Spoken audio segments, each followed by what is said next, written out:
Hello my friends, how are you all? I hope you may be well and fine. You are most welcome at our channel English Spoken Zero to Hero. साथियों, आज हमारे English spoken class का day 18 है और जिसमें हम daily use sentences अर्थात दैनिक जीवन में काम आने वाले कुछ वाक्य सीखेंगे। तो साथियों, देर न करते हुए चलते हैं अपनी फर्स्ट स्लाइड पर, जिस पर हमने पहला सेंटेंस लिया है, गेंद आपके पाले में है। गेंद आपके पाले में है, इसको इस तरीके से समझ सकते हैं। सपोज किसी पर कोई काम करना आता है और हम पर वह काम करना नहीं आता, तो हम उससे जब पूछने जाते हैं तो वह हमें जल्दी से नहीं बताएगा। तो उस वक्त गेंद उसके पाले में होती है, जैसा वह चाहता है वह ऐसा ही करा लेता है। तो इस सेंटेंस की हिंदी होगी, द बैल इज इन योर कोर्ट। गेंद आपके पाले में है। हमारा अगला सेंटेंस है, बोलना बोलने से आता है। साथियों, जब आप कोई भी मूवी देखते हैं तो आपको देखते ही देखते वह मूवी याद हो जाती है, या आप किसी फिल्म में कोई गाना सुन लेते हैं तो वह आपको जल्दी से याद हो जाता है और आप उसको गुनगुनाने लगते हैं। आप गलियों में या कहीं पर भी उसको गाकर देख सकते हैं। तो इस सेंटेंस की हिंदी होगी, स्पीकिंग कम्स बाय स्पीकिंग। इसलिए मैं कहता हूँ, जो हम आपको सेंटेंस करा रहे हैं या हम आपको जो बोलने वाले वाक्य आपको करा रहे हैं, वह आप दिन में कम से कम 2 या 3 बार बोलकर ज़रूर देखिए, तभी आपको बोलना बोलने से आएगा। तो इसको एक बार और बोल देता हूँ मैं, स्पीकिंग कम्स बाय स्पीकिंग। बोलना बोलने से आता है। हमारा अगला सेंटेंस है, चलाना चलाने से आता है। किस तरीके से चलाना? जैसे हम बाइक चलाना सीखना चाहते हैं, तो जब तक हम बाइक चलाकर नहीं देखेंगे तब तक हमारे पर बाइक चलाना नहीं आएगा। चाहे हम कितनी भी बार बाइक चलते हुए देख लें तो हमको देखकर बाइक चलाना नहीं आएगा। जब तक कि हम बाइक चलाना ना सीख लें, अर्थात उस पर बैठकर उसको चला ना लें, तब तक हमको बाइक चलाना नहीं आएगा। इसलिए कहते हैं, राइडिंग कम्स बाय राइडिंग। चलाना चलाने से आता है। हमने अगला सेंटेंस लिया है, तैरना तैरने से आता है। साथियों, तैराक तो आपने देखे होंगे, लेकिन उनको तैराकी सीखने के लिए बहुत ज़्यादा मेहनत करनी पड़ती है। इसलिए जब तक हम पानी में नहीं उतरेंगे, हम हाथ पैर इधर उधर नहीं मारेंगे, तो हमारे को तैरना नहीं आएगा। इसलिए कहते हैं कि तैरना तैरने से आता है, देखने से नहीं आता। और इसको इंग्लिश में कहेंगे, स्विमिंग कम्स बाय स्विमिंग। तैरना तैरने से आता है। यदि आप कोई भी काम सीखना चाहते हैं तो जब तक आप उसको कर कर नहीं देखेंगे तब तक आपको वह काम करना नहीं आएगा। हमने अगला सेंटेंस लिया है, यह आपका नंबर है, या हम कह देते हैं कि यह आपकी बारी है। जैसे हम कहीं पर लाइन में लगते हैं तो वहाँ पर हमारी बारी आ जाती है, तो हम उसको कह सकते हैं कि यह मेरा नंबर है, या कोई और लाइन में लगा है तो हम उसको कह सकते हैं कि यह आपका नंबर है, आपकी बारी है। और इसको हम इंग्लिश में कहेंगे, it's your turn. It's your turn, यह आपका नंबर है। It's your turn, it's your turn. साथियों, चलते हैं अपनी नेक्स्ट स्लाइड पर।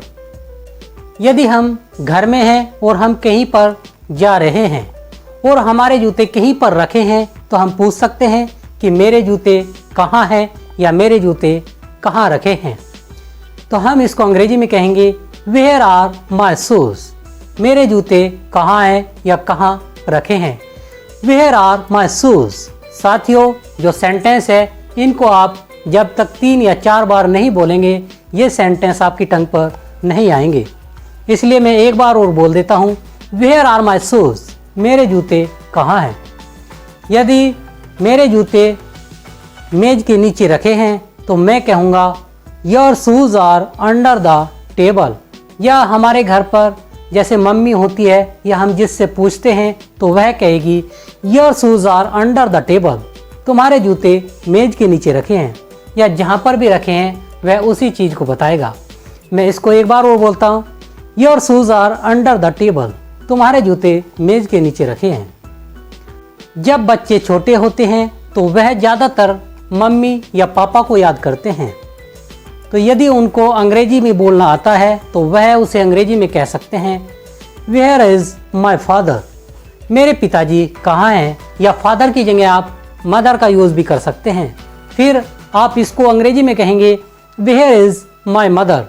मेरी मम्मी कहाँ है, या मेरे पापा जी या मेरे पिताजी कहाँ हैं। Where is my father. मेरे पिताजी कहाँ हैं। यदि उस बच्चे के पिताजी छत पर टहल रहे हैं तो उस लड़के की या उस बच्चे की मम्मी उस बच्चे से कहेगी your father is walking on the roof. Your father is walking on the roof. तुम्हारे पिताजी छत पर टहल रहे हैं। हमने अगला सेंटेंस लिया है क्या मैं आपसे हाथ मिला सकता हूँ। साथियों, यह अक्सर देखा जाता है जब कोई टूर पर जाता है या किसी स्कूल का टूर कहीं पर ऐतिहासिक स्थल पर भ्रमण के लिए जाता है तो वहाँ पर अंग्रेज़ों से बात करने का मन करता होगा। तो कोई ऐसा होता है कि वह अंग्रेज़ों से हाथ मिलाने के लिए आतुर रहता है। तो यदि उसको अंग्रेज़ों से हाथ मिलाना हो तो वह इसे अंग्रेजी में कैसे कहेगा। वह कहेगा मे I shake hand with you. क्या मैं आपसे हाथ मिला सकता हूँ। May I shake hand with you. साथियों, इन सेंटेंस को आप 3 या 4 बार बोलेंगे तो यह आपकी टंग पर आ जाएंगे। मैं एक बार और बोल देता हूँ may I shake hand with you. क्या मैं आपसे हाथ मिला सकता हूँ। May I shake hand with you. Friends, if you like our video you can like, share and comment, and which friends are new at our channel, they can subscribe our channel so that they could find our latest video.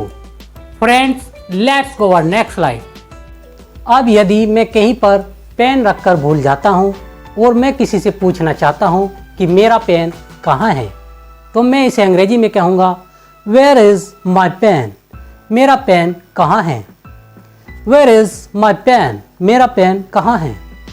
यदि किसी ने हमारा pen देख रखा है और उसको पता है कि तुम्हारा पेन मेज पर रखा है तो वह कहेगा Your pen is at the table. Your pen is at the table. Your pen is at the table. तुम्हारा पेन उस मेज पर रखा है। साथ ही यहाँ पर जो दा आया है इसका मतलब उस होता है। तुम्हारा पेन उस मेज पर रखा है। यह एक स्पेसिफिक वर्ड होता है जिसको हमने अपने आर्टिकल के टॉपिक में आपको पढ़ा दिया है। आर्टिकल ए, एन और दी होते हैं। ए और एन जो हैं वह इंडेफिनिट आर्टिकल होते हैं और जो दा है वह डेफिनिट आर्टिकल होता है। मान लिया आप किसी से बात कर रहे हैं और आप अपने दोस्त से पूछना चाहते हैं कि तुम्हारा घर कहाँ है, तो हम उससे अंग्रेजी में कहेंगे where is your home. Where is your home. तुम्हारा घर कहाँ है। यदि मैं उससे बात करते वक्त उसी गली में खड़ा हूँ और मेरा जो घर है वह किसी मंदिर के पास है तो मैं इसे अंग्रेजी में कह सकता हूँ my home is near to the temple. मेरा घर उस मंदिर के पास है। मैं उसको डिनोट कर सकता हूँ और मैं कह सकता हूँ my home is near to the temple. जो द का अर्थ है यहाँ पर उस निकलता है। My home is near to the temple. My home is near to the temple. मेरा घर उस मंदिर के पास है। साथियों, यहाँ पर जो THE है उसका उच्चारण दा होगा क्योंकि इसके बाद जो वर्ड आ रहा है टेम्पल, वहाँ पर जो टी है वह कॉन्सोनेंट है, इसलिए हम उससे पहले आने वाले वर्ड दी का उच्चारण दा करते हैं। THE का दी उच्चारण वहाँ पर किया जाता है जब उसके बाद आने वाला वर्ड किसी वोवेल से स्टार्ट हो। वोवेल्स अर्थात AEIOU। जब उस THE के बाद आने वाला वर्ड वोवेल से स्टार्ट होगा तो हम THE का उच्चारण दी करेंगे।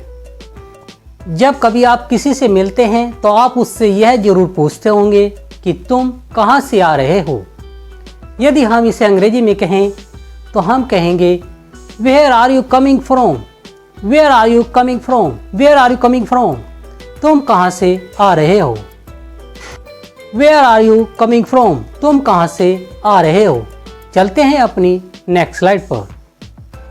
यदि वह व्यक्ति क्रिकेट के मैदान से आ रहा है तो वह इसे अंग्रेजी में कहेगा I am coming from cricket ground.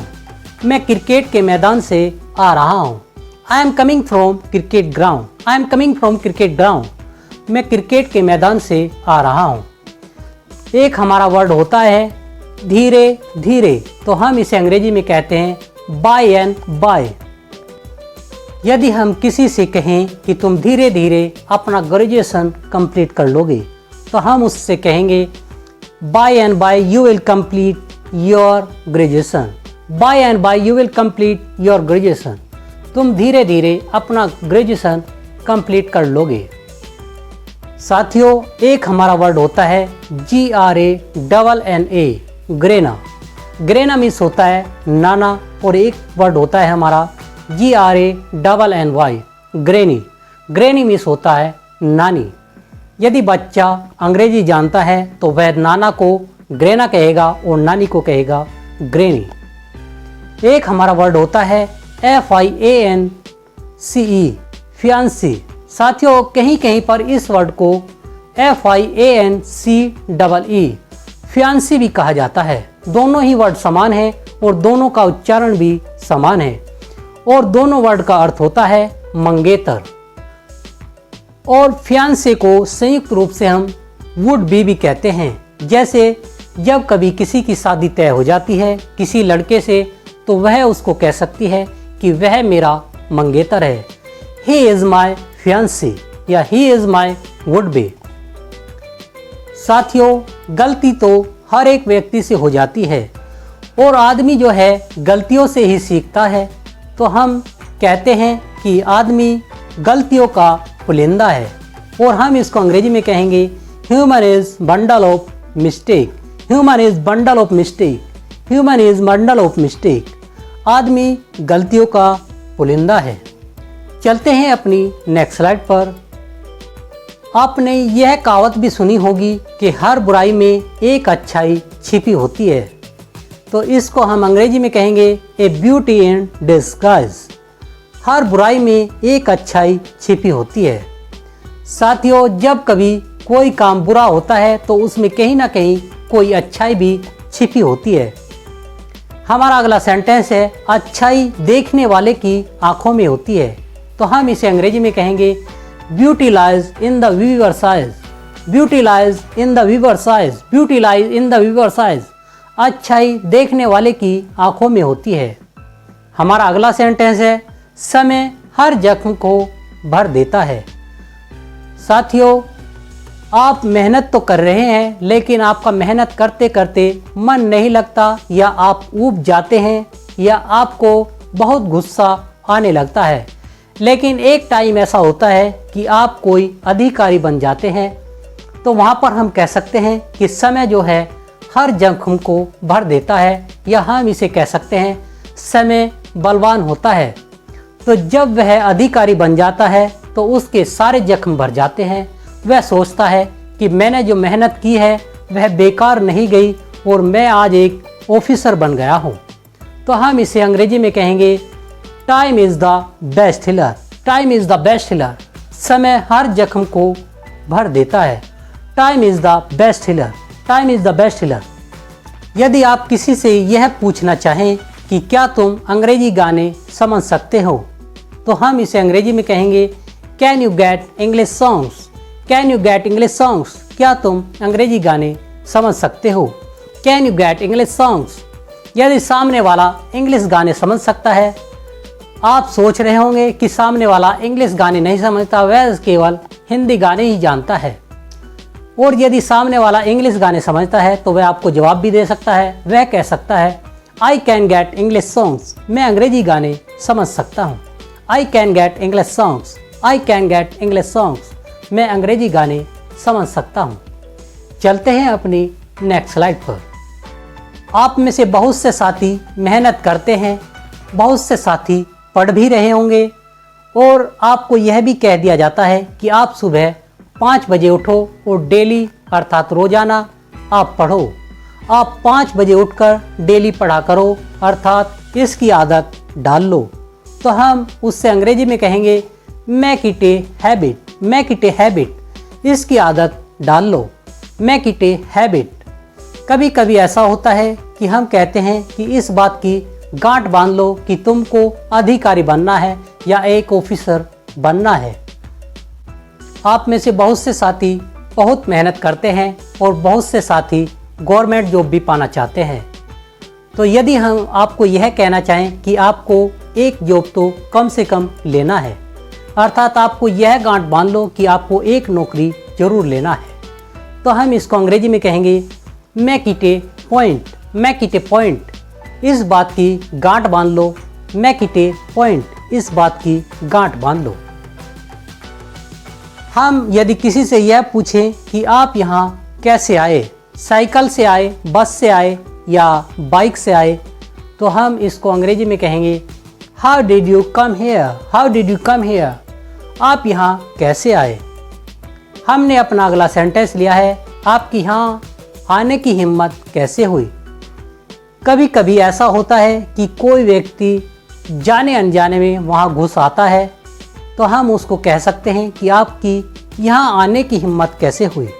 तो हम उससे अंग्रेजी में कहेंगे how dare you to come here, how dare you to come here, how dare you to come here, how dare you to come here. साथियों, यहाँ पर जो ईडी है, डेयर में जो ईडी है वह साइलेंट रहता है और इसको डेयर ही बोला जाता है। मैं एक बार और बोल देता हूँ, how dare you to come here, आपकी यहाँ आने की हिम्मत कैसे हुई। हमने अपना अगला सेंटेंस लिया है यदि कोई किसी का हाथ छू लेता है, अर्थात हाथ पकड़ लेता है, तो वह उससे कह सकता है आपकी हाथ छूने की हिम्मत कैसे हुई।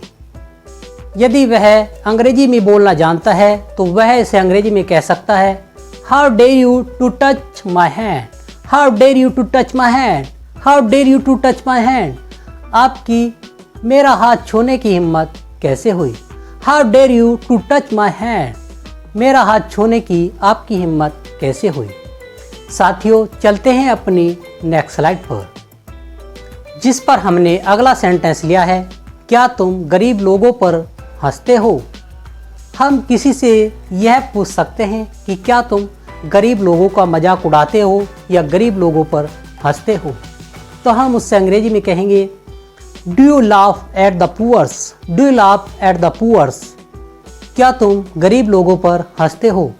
साथियों, POOR, पुअर, पुअर मीन्स होता है गरीब, और जब हम इसमें एस लगा देते हैं तो यह वर्ड अर्थात इस वर्ड की हिंदी बन जाती है गरीब लोग। Do you laugh at the poors, do you laugh at the poors, क्या तुम गरीब लोगों पर हंसते हो। यदि वह गरीब लोगों पर नहीं हंसता है तो वह कहेगा I don't laugh at the poors, I don't laugh at the poors, मैं गरीब लोगों पर नहीं हंसता हूँ। हमने अपना अगला सेंटेंस लिया है हमारे सबसे पहले प्रधानमंत्री कौन थे।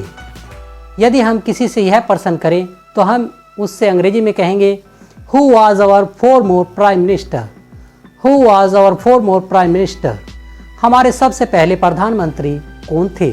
साथियों, जो फॉरमोर है इसका अर्थ होता है सबसे पहले।